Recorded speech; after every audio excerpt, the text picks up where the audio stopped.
No,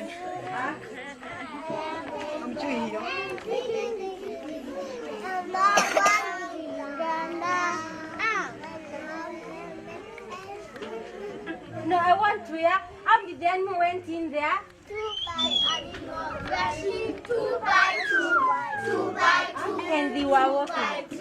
The animals went 2 by 2 and 1 by 2. The animals went in 2 by 2, 2 by 2, 2 by 2. The animals went in 2 by 2 into Noah's ark. Ow! Mo, mo, mo, and me, me, me. Mo, mo, mo, and me, me, me. Boa, boa, boa, and me, me, me. Noah did that. I want the prayer group to say, the animals went in 2 by 2, 2 by 2, 2 by 2. The animals went in 2 by 2 into Noah's ark. Ow!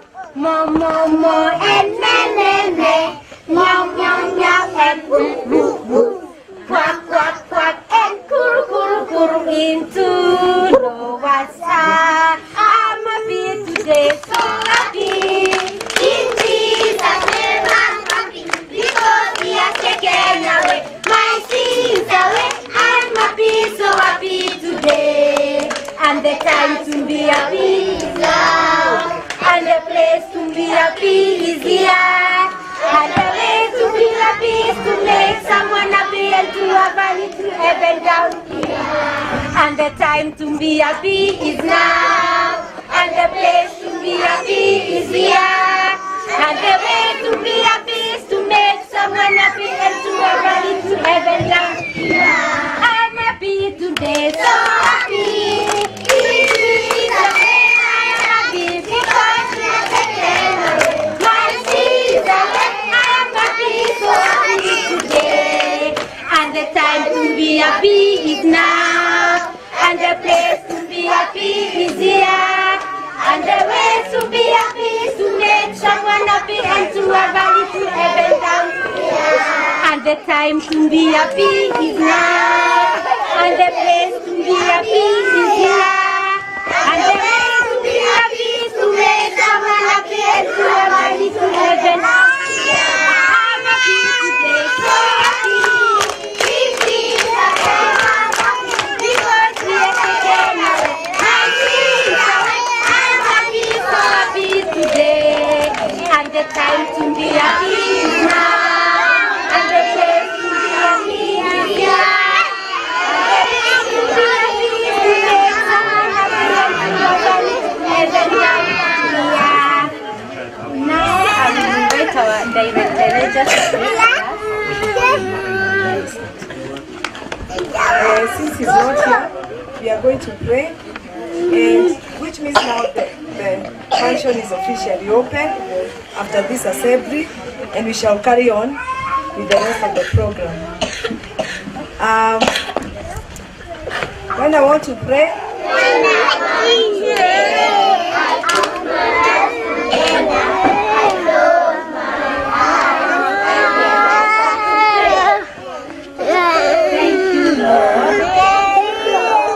For your care from yesterday, be with us, bless our day, in Jesus' name, amen. parents, amen. When I want to pray, what do you do? Children, let us show the parents. When I want to pray, I put my hands together, I close my eyes, and then I pray. here we don't add a prayer after the child has prayed, so you may have your seat. These prayers are sufficient. So we will have them go back even as we carry on with the program. So our learners will go back. You bear with us. We are having a challenge with low voltage, and that's what we have. And remember, like I said, this is a child-friendly environment, and everything that the children do is acceptable. So if they pull your necklace, we shall not pay you back. If they pull your earrings, it's still acceptable. So it's upon you to take care of yourself and to take care of the learners. Our children look nice, don't they? Yes, that assembly was solely arranged to be led by our prayer group. As little as 2 years. Let's applaud them. Let's applaud our prayer group. They are mixed up together with reception class. Yes. Thank you very much. Watoto wa Teacher Faith, thank you. That's the way they call themselves. And that is Teacher Faith who was reading. Thank you so much, Teacher Faith. They call her Teacher Faith because they're not able to say Teacher Faith. Thank you very much. So, and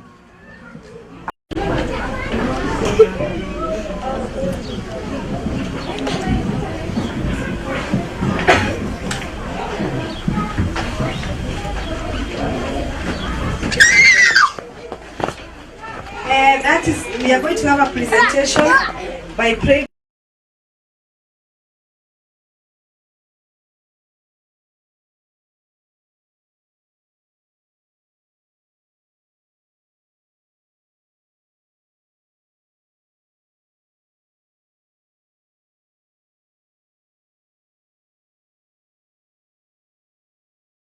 Children.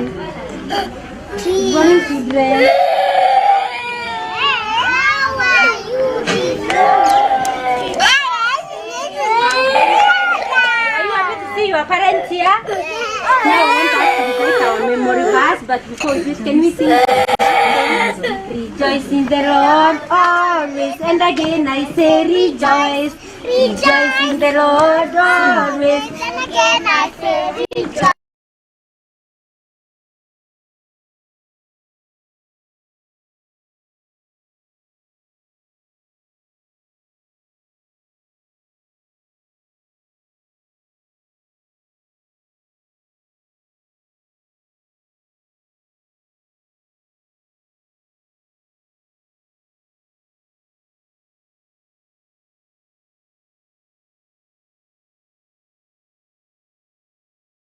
Memory verse. Proverbs 16:16. It says, how much better to get wisdom than gold, to choose understanding than silver. clap for Zara parents. Well done, Zara Romel.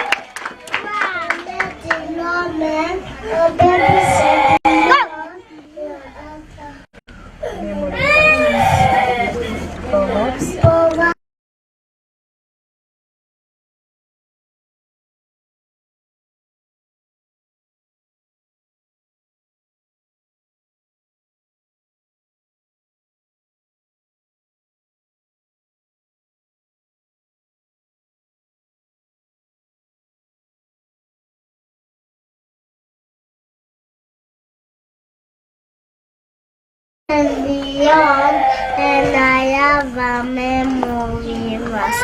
Proverbs 16:16. It says, how much better to get wisdom than gold, to choose understanding than silver. Well done, Sean. Well done, Sean. Parents, I can hear you clapping for I am this. sure there are some people Yes, who sir. cannot Yes, sir. recite a memory verse. Yes, So Angela. at the end of this, I'll be asking a parent to recite the same memory verse. Let's hear Angela start again. My name is Angela from Babies and Beyond, and I have a memory verse. Proverbs 16:16. It says, how much better to get wisdom than gold, to choose understanding than silver. Well done, Angela. Yes, Nyori. And I'll be asking people to do the actions as well. So I know the kids are small. You may not see the actions, but I'll be asking some people to repeat. I can see some people wameanza kuangalia chini. My name is Ignori for Babies and Beyond. I have a memory verse. Proverbs 16:16. It says, how much better to get wisdom than and gold. To choose understanding than silver. Good Junior. Good Junior. Make even an emphasis. Proverbs 16:16. Just in case you don't get it right, eh? So I'll be giving you a quiz after this. Karibu sana mchungaji, nimekuona. Yes, Kanana. Kanana. My name is Emma from Baby Shamio and I have a memory. Proverbs 16. Proverbs 16 is January. It is said after to choose understanding the river. Wow. Oh, Jabari. Yes, Jabari.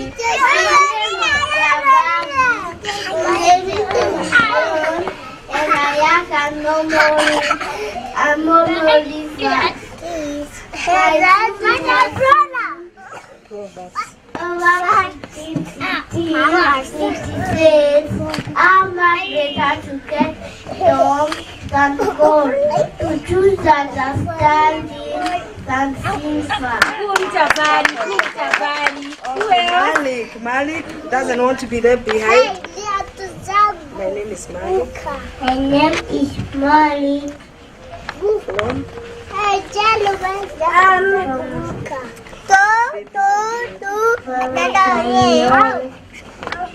let's clap for I Malik. have a memory verse. Proverbs.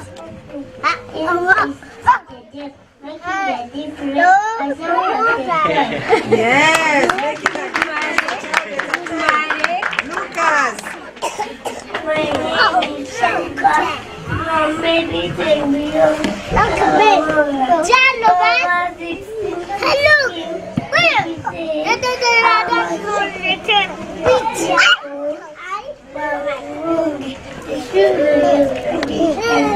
Wow, good Lucas. Good boy. Who else? Prosper.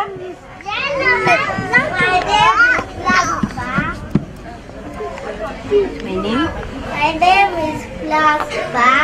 For babies and beyond, and I have a memory.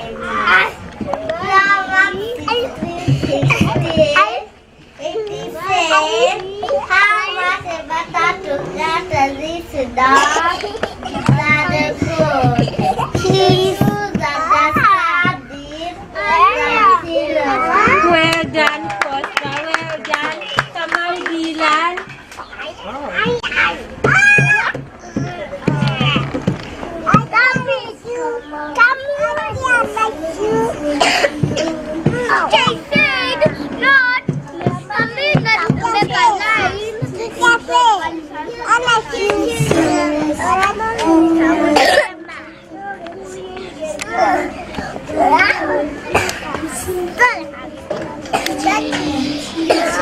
Good Kamau, good Kamau.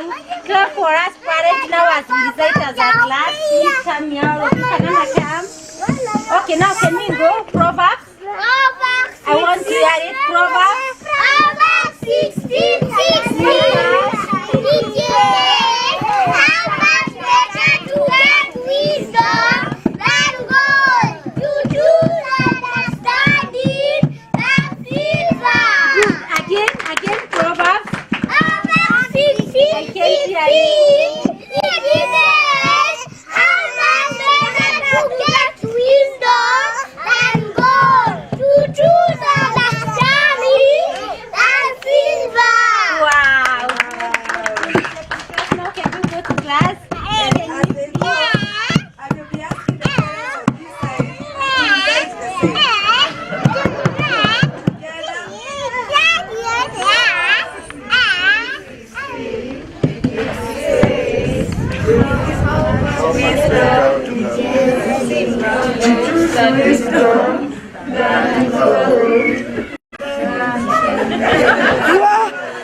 I have no words, eh?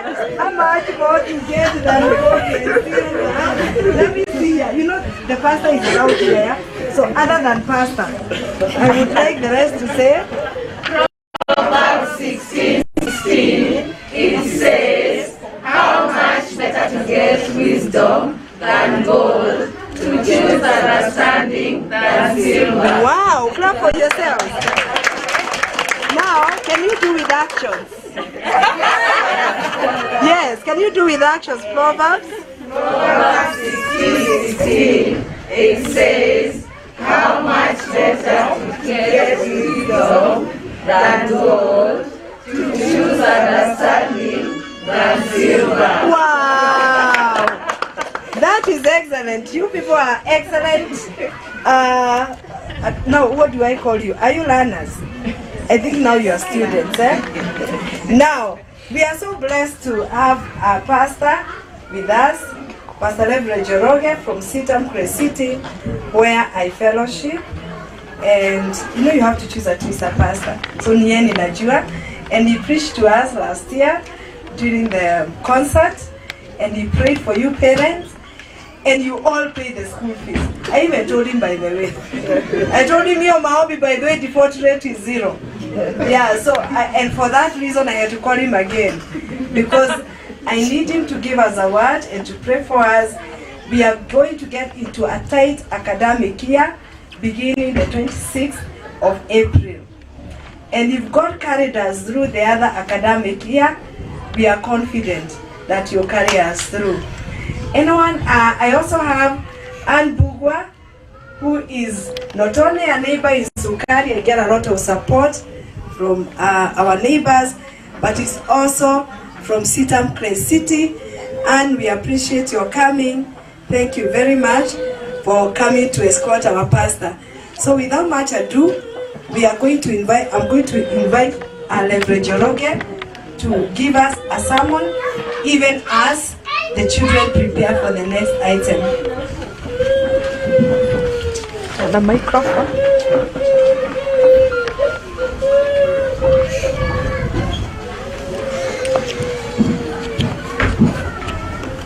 Thank you, Jane. You always amaze me the way you coordinate the children. Good morning, parents. It's my joy to be part of this occasion today.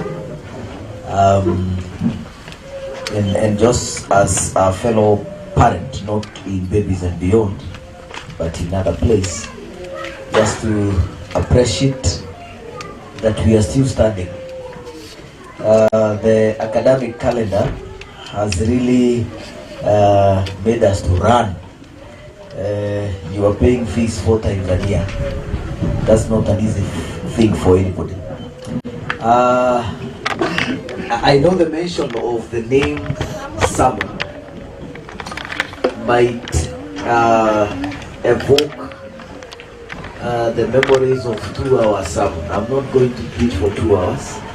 It's just a very brief sermonette that I am going to share with us, just a way of encouragement as parents, considering that the term is coming to an end, and we are going to be with our children for about 7 weeks, thereabout. So it's also another academic term, but this time round taking place at home. Read verse 1 to 9, and then just bring a few things that we may get to learn. Deuteronomy 6, verse 1 to 9. It says that these are the commands, decrees, and laws the Lord your God directed me to teach you to observe in the land that you are crossing the Jordan to possess, so that you, your children, and their children after them may fear the Lord your God as long as you live, by keeping all his decrees and commands that I give you, and so that you may enjoy a long life.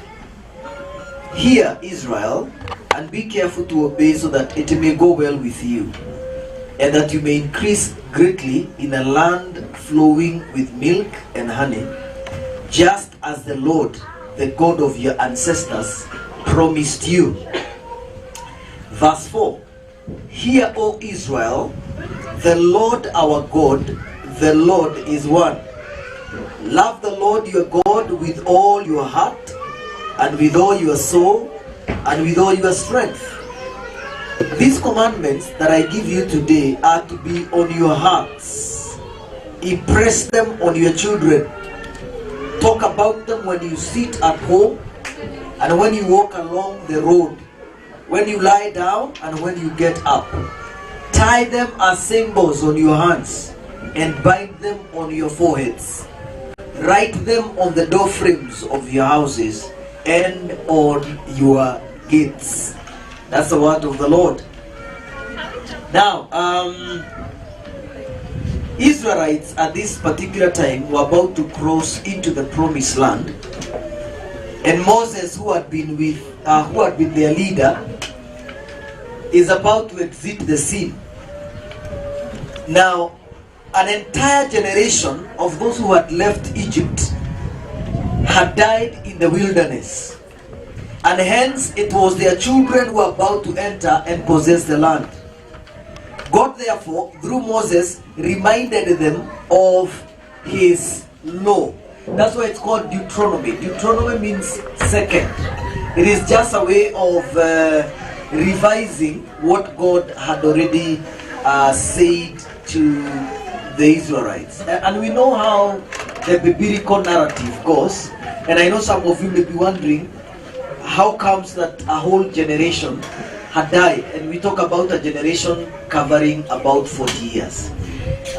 We know that when they left Egypt and they arrived at a place called Kadesh Barnea, that was a very short journey. Actually, it took less than 3 months. And at Kadesh Barnea, for Caleb and Joshua, who said, yes, they are giants, but it is because of the Lord we are getting there. And because of that, God was very angry with these people. They took 40 days to go around the promised land. So he said, Moses, each day, the 40 days they went around, they are going to go around the mountain 1 year. So for 40 days, they stayed in the wilderness for 40 years. What a sad story, Brother Muiga. A journey that could have taken them a very short time, it took them 40 years because they did not believe God. But without emphasizing on that perspective, in chapter 6, we find something very interesting. That Moses calls, and he is speaking to the fathers, he is speaking to the parents, and he says to them, the law that I am giving you today, this law must be taught to your children and their children. So it is not just to end with you, but it has to progress from you to your children and their children. And when we talk about the law of God, or let me simplify it, because when we talk about the law, sometimes it escapes us what it means. When we talk about the things of God, the things of God, or our knowledge about God, should not end with us. It has to be generational. So, out of what we have read, Moses is telling the fathers, the parents in Israel, that the information I am giving you today, if you want to live long, if you don't want to die in the wilderness like your fathers, if you want to live long, if you want to enjoy life, then pass these things to your children and their children. So 3 things about this concept, and I'm just going to summarize it very fast, is that the decrees and laws of God were supposed to be generational. You know, as a pastor, I have seen quite some very interesting things, whereby you find the dad and mom are so given to the things of God, but it ends with them. Their children don't have a share about what their parents believe. Now, those who have encountered or gone through the Old Testament, you know that as the Bible described in the book of Joshua, actually, after they entered the land of promise,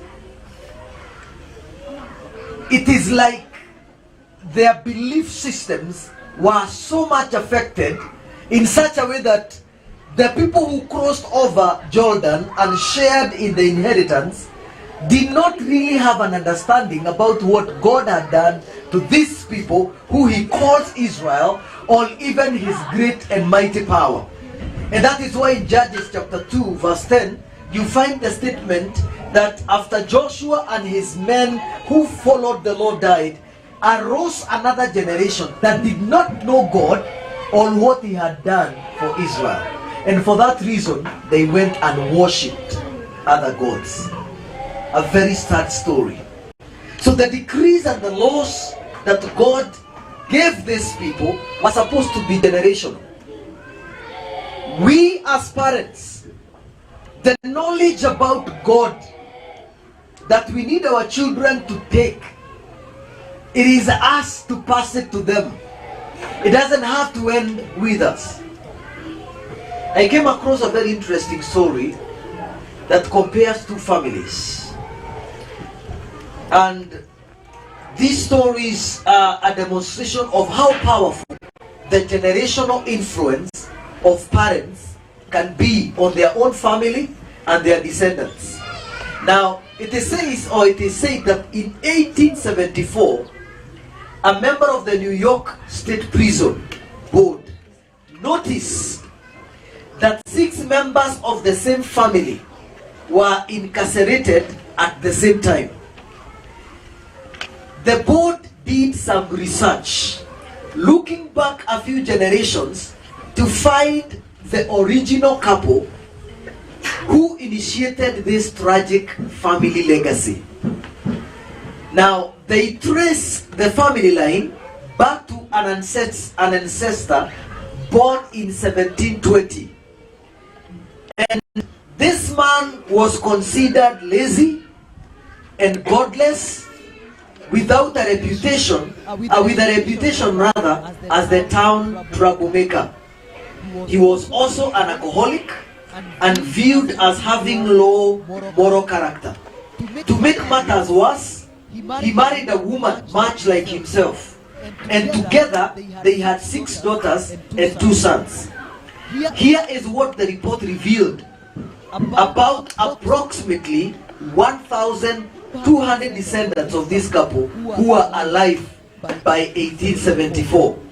Now, out of the 1,200, 310 were homeless, 160 were prostitutes, 180 suffered from drug or alcohol abuse, 150 were criminals who spent time in prison, including 7 for murder.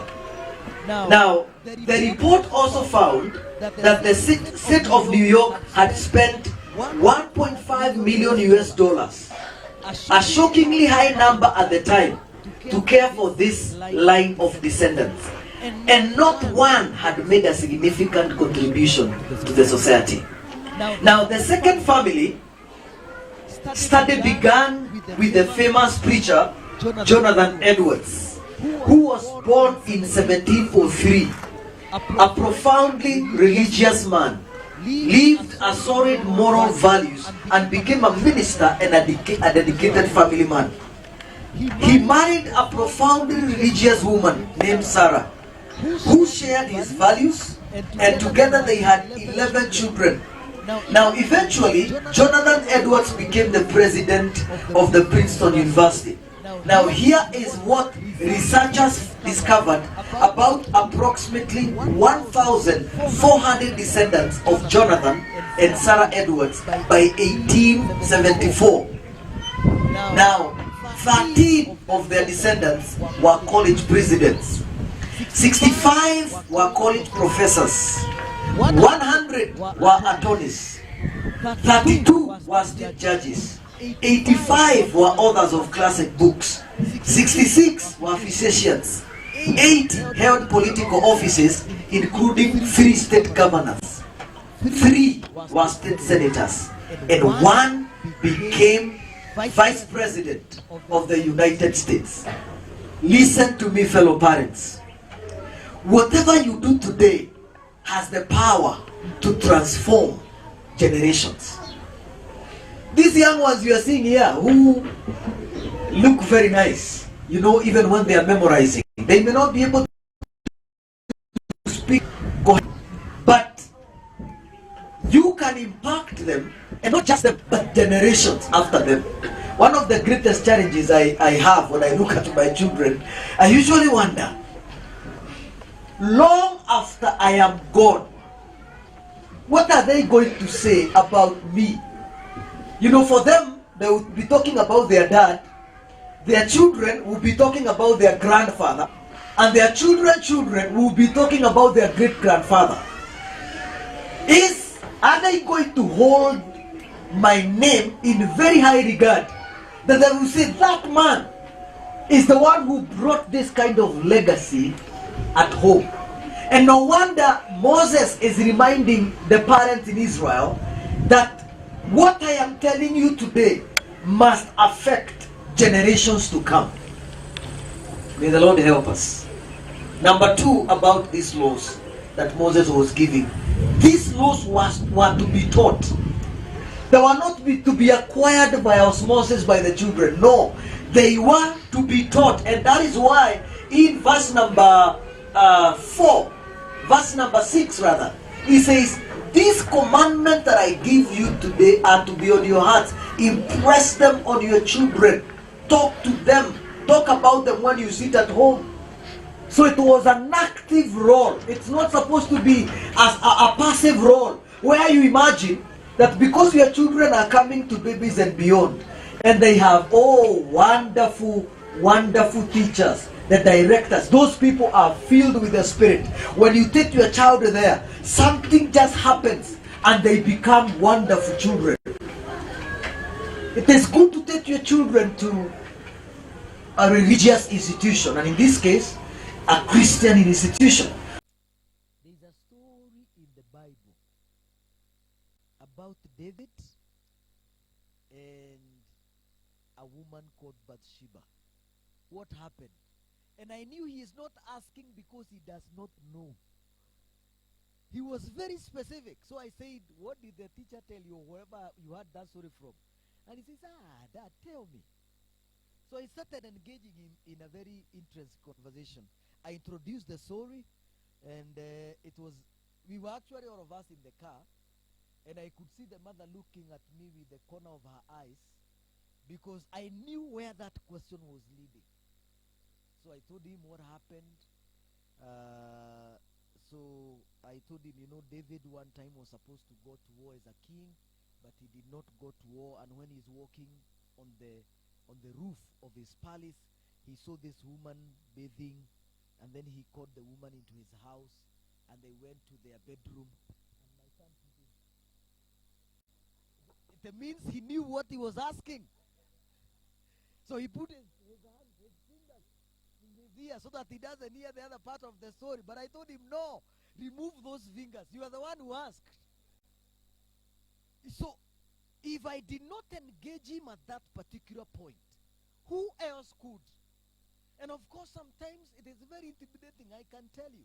In our generation as parents, you could not even dream of asking your mother such a question. Instead of being answered, you'll be beaten. But today you can't afford to run away from that, because they are so exposed, and some of these things, unless we engage them, we have to teach them. And of course, after we discussed their values that I taught, even to him as an 8-year-old, and I said, you know what? You cannot take a girlfriend to your bedroom and do those things that David did, because it is wrong before the eyes of God. So who is supposed to teach these laws? It is not the teachers. It is us as parents. What teachers do, including school and Sunday school, it is complementing what we do. So you cannot run away from teaching them. But now the question is, do you know the story yourself? Lastly, in regard to these laws, it's that apart from the laws being generational, the laws being taught, they had to be modeled. It is the parents who are supposed to be the role models. I have discovered the reason why these children, you have to teach them with science, is because they get very fast what they see with their eyes, not necessarily what they hear. Now this is where the rubber meets the road. One time we came from church, and it was around 3. We got home. The tie I had, I removed it and placed this on the seat where I was sitting. And then I saw my son come, pick the tie. He tied it very nicely, and he started walking in the house saying, "I'm a pastor." Now, as far as he was concerned at that time, what gives you the mandate of being a pastor is putting on a nice tie and walking around with the walking style of a pastor. I am yet to know what that walking style is. But there is something that seriously, I behave at home. That is what they are going to catch. The way I talk to their mother, that is what they are going to catch. If I pray how I pray, if I read the scriptures how I read the scriptures, that is what they are going to get. I have seen very interesting things. And because in our church we have Sunday school, sometimes you see a dad driving his children and the mother up to the gate of the church, and then he drives off and goes to his things. What are you teaching your children at that particular point? The other day I went and sat somewhere as I was taking coffee, and this guy came, and they are with the family, wife, children, very young children. So the children and the mother ask for juice, and the brother asks for alcohol. So the children are taking juice, and the father is taking what fathers take. And I asked myself, what are you telling? You might think they don't know. You might think they are not, at this particular time they are enjoying their juice. But they may ask, why is the color of my daddy's drink different with the orange juice that I'm having? And then you want to tell me that after they are grown, you can come to them and tell them, thou shalt not drink. I want to tell you, they will tell you, dad, you drank, and let us have our time to enjoy. Moses was calling this parent and was saying, model the kind of life you want your children to live. It is not easy. I am telling you, it is not easy. And I am challenging you as my fellow parents, that if we get to that place, that we model more than we speak. Do you want your children to know how to pray? They want to observe whether you pray. Yesterday morning I was I was late to leave for a meeting, so I woke up, put my breakfast that was already set, and I started eating. Then my son woke up before I could leave. Then he came and put his breakfast. Then the young man looked at me and said, Dad, did you pray for the breakfast? I said, who revealed to him I never prayed for the breakfast? He said, no, pray. And actually I repented, because there is a way that I have modeled life in regard to prayer. Do you want them to know how to worship? When you come to church with them, let them sit there, let them see you lifting your hands. Let them know that dad can be broken before the Lord.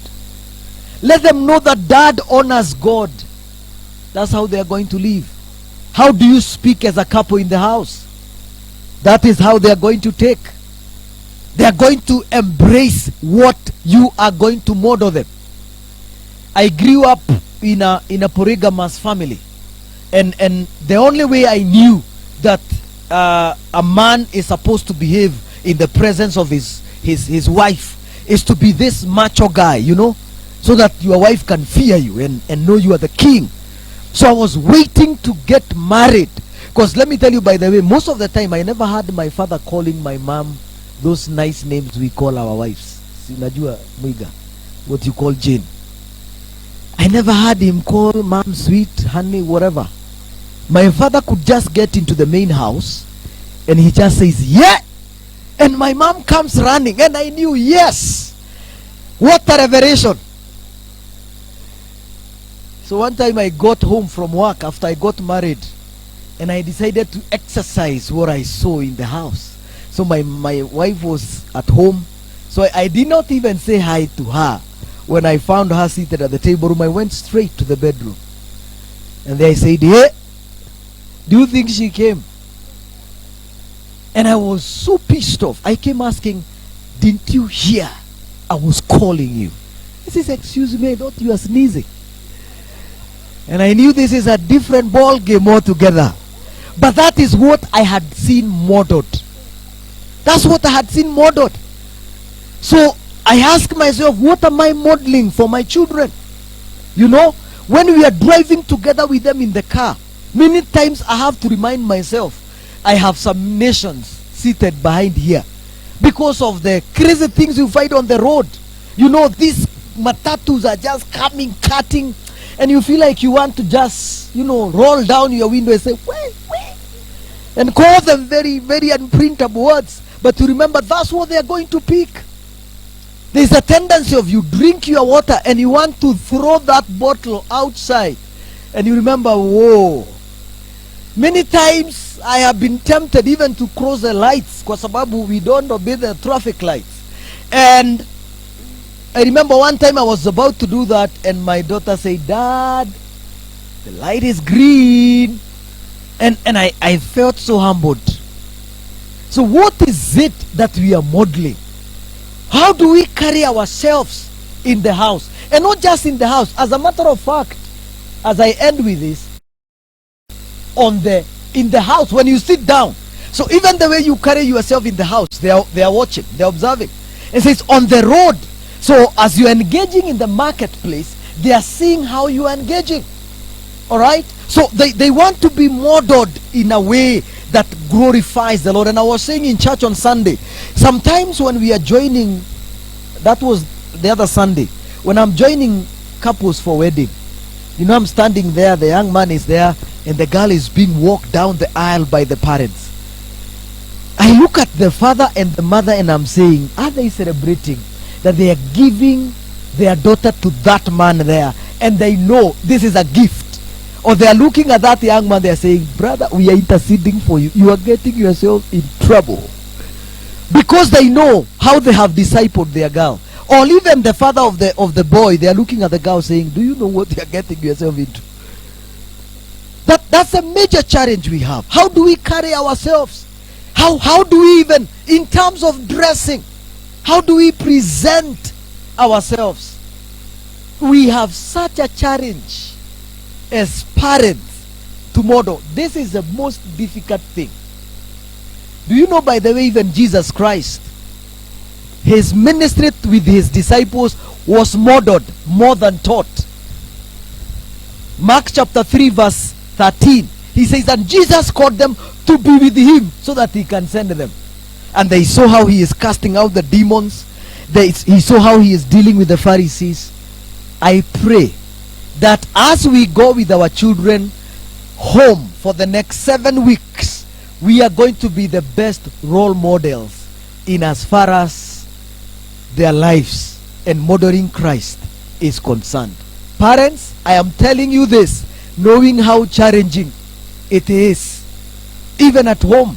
Sometimes wires just burn. You have disagreed with your wife and you don't have time to go to the closet and speak. You might be tempted to tell them that they don't know the Lord in the presence of the children.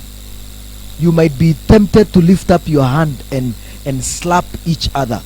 Nowadays it's not just the men who slap, even them they are slapped. But before you do that, before you do something that you know is not right, remember there is somebody who is watching. Deuteronomy 6:1-9. It is about passing this to generations. It is about teaching them, and it's about modeling how it should be.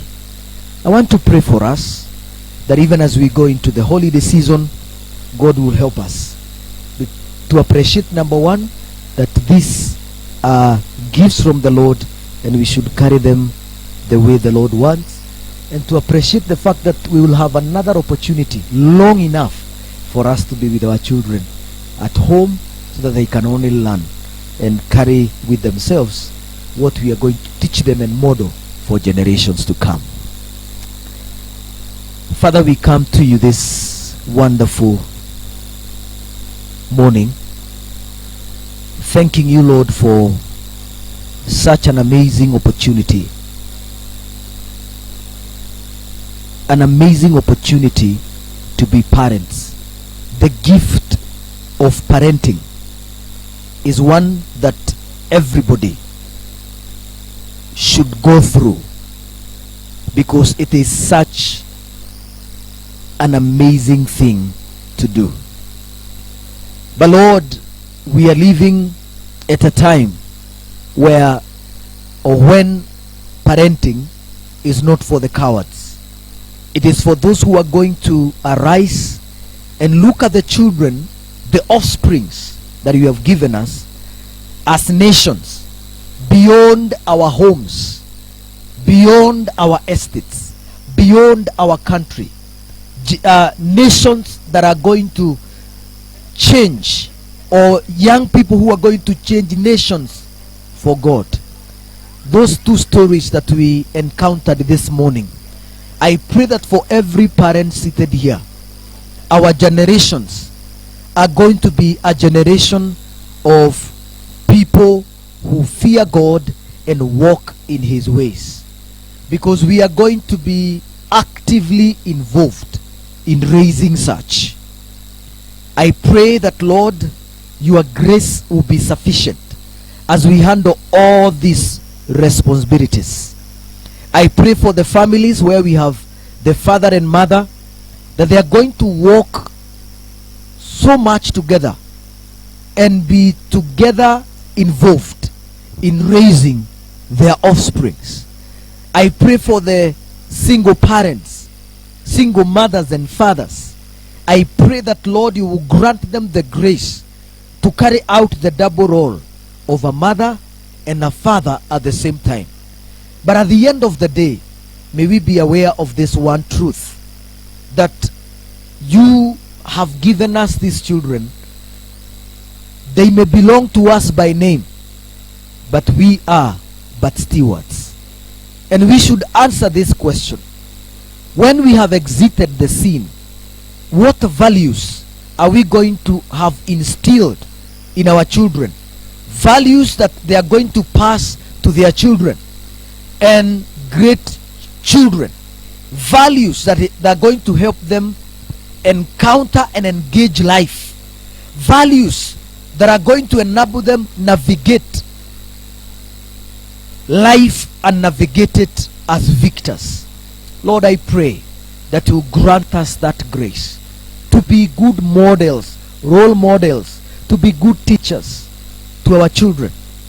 And Father, we thank you that you are granting us another opportunity, a prolonged opportunity to be with our children for the next 7 to 8 weeks. I pray that we are going to model Christ. We will model Christ. As Romans 13 says, that we should put on Christ and not be given to fulfilling the desires of the flesh.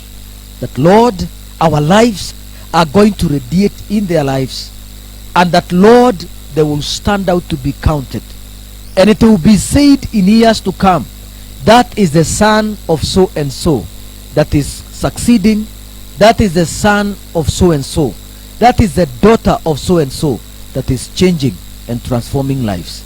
We thank you, Father, and we give you praise. Thank you for Babies and Beyond and the impact that they have in our children, that they are able to recite scripture. Lord, may that affect them even for the days to come. We bless you and we honor you, and thank you for your presence with us as we proceed with this function, to the glory and honor of your name.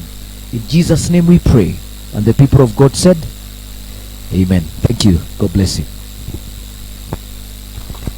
Let's give it up for Leverage Joroge. Thank you so much. I think that's a good preparation, especially as we go to the 2 months holiday with your children.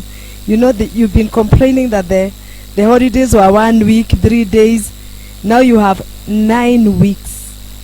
You're going to be with your children for 9 weeks. Somebody say 9 weeks. So you had rather not have exciting programs for them. I don't want people calling me on Monday say, Teacher Jim nafugua lini?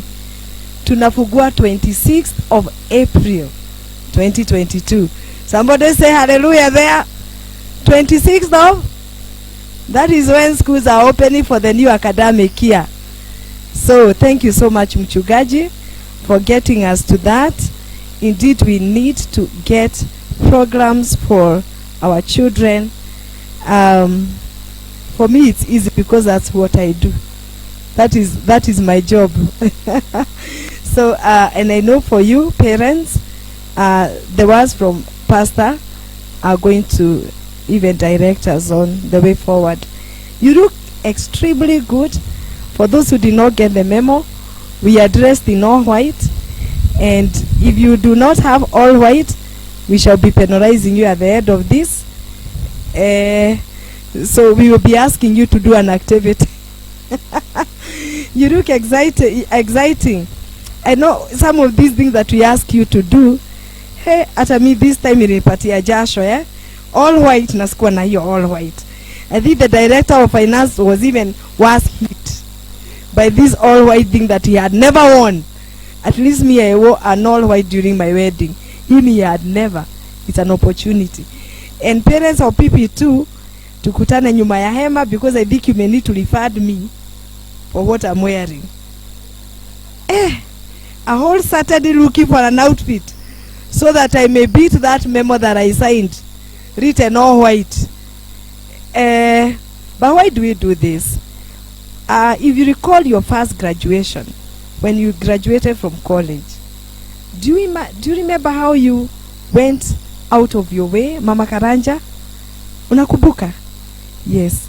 Now, I know most of us did not have an opportunity to graduate from kindergarten. This is an exciting transition, and it is, I think, in my opinion, one of the most important. And I know I will say this in my speech. Some of the children that we are graduating today came at barely 2 years. Karaja came at 1.5.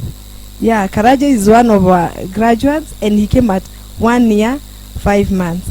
In fact, I dare say that I have a stake in that child. The early years, and the mother knows. This one we don't even dispute. And you'll be seeing Karaja, and you have seen him in other performances. I'm not saying he's the only one, but I think in that class, he's the one who came at the youngest. And now he's 6 years. How do you think I feel? So even if I spend 2 Saturdays looking for an outfit, I'll do it for these children. Yani, this is one of the most exciting functions that we have, to graduate our little children to go to grade 1. And I don't want to go ahead on my speech. So at this point, they are all ready and eager. And where I come from, by the way, they say, siku yaku nini yaku? Muthenya wago ni wago. Siku ya graduation ya PP2 ni ya. So as soon as you enter that door, no, you cannot go out. So until the end of the function. For your convenience, we have a washroom at the back, just behind this tent. Teacher Ruth forgot to announce. And without much ado, we are getting to the presentation. I know you love this. I would want to ask again, especially the parents of play group, do not lock your eyes with your child, otherwise they will not perform. I keep saying that. So make sure you look down when they are looking your direction, and wear your mask so that they don't recognize you. But if they do, just know even if they cry, it's still part of our work. Okay, so we are going to have the singing games, and you are going to start with the graduating class, PP2, together with grade 1. Teacher Lucy, singing games. Encourage them. They require a lot of encouragement even as they come.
hands on my head. What is this here? This is my raising car, my parents here.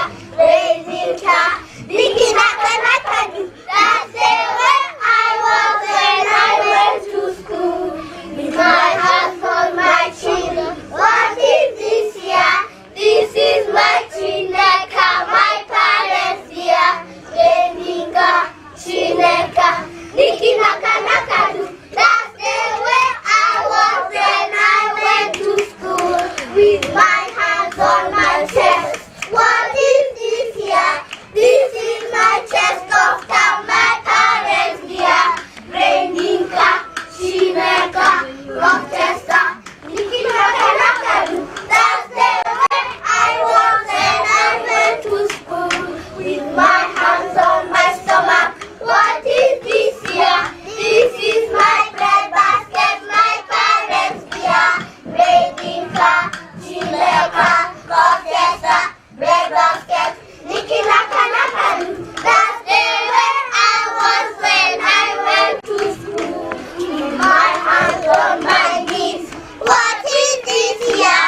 This is my Inoka, my parents here.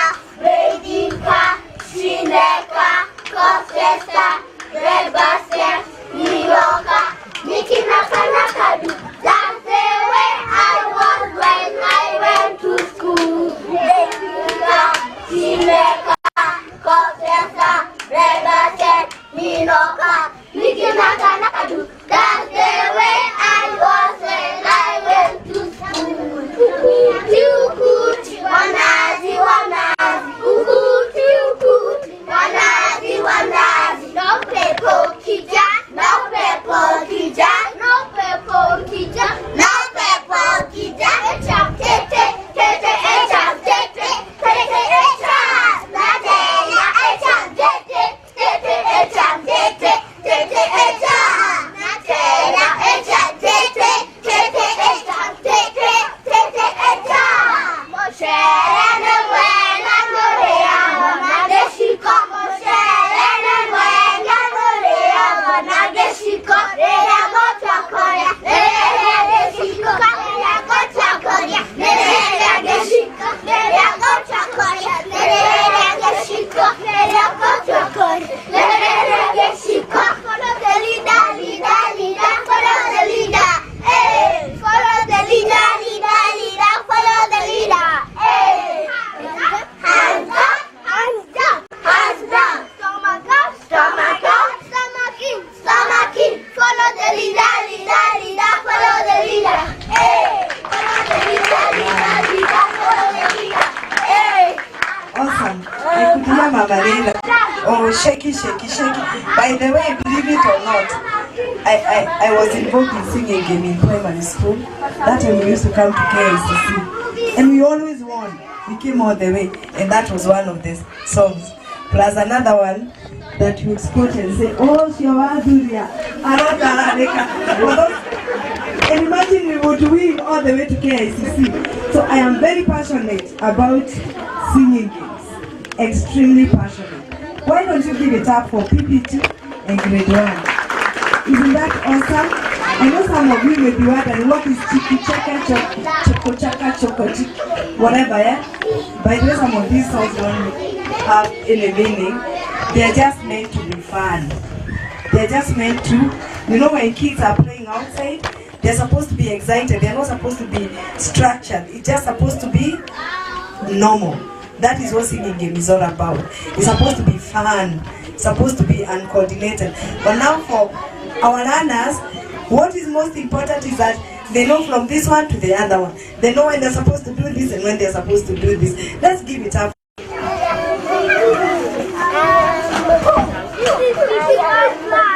Ready to present for you singing games and others.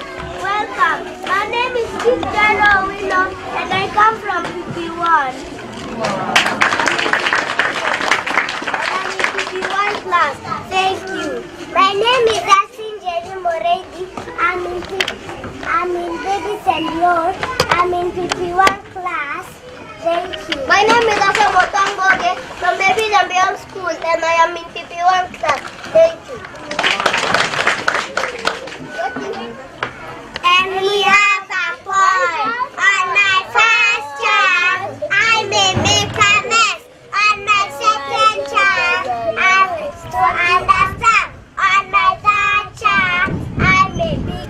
no. But with each and every future chance, I'll surely grow. Wangu we, mimi na maedu, sina nguvu tena, nakuwa simba, simba ni kali, aliua mama, akaua baba, sasa toroka iwako ni gozo,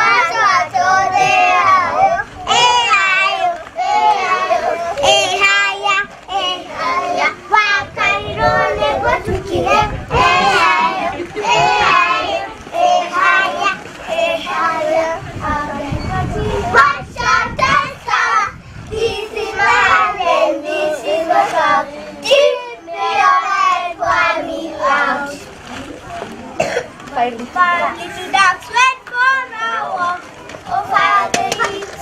5 little ducks went for a walk over the hills and far away.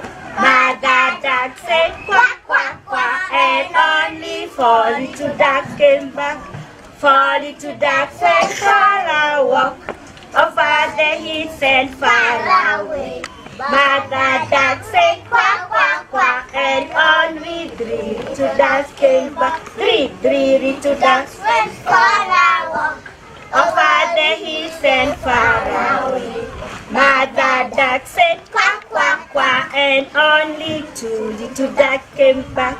2 little ducks went for a walk over the hills and far away.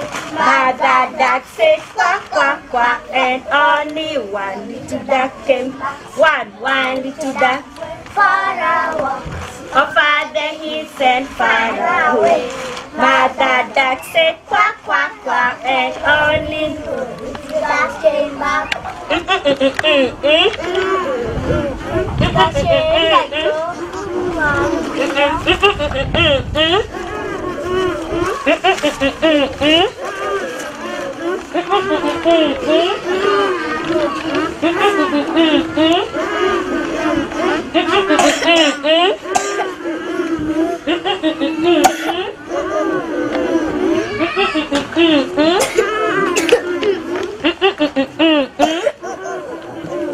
Mother in the kitchen cooking chapati.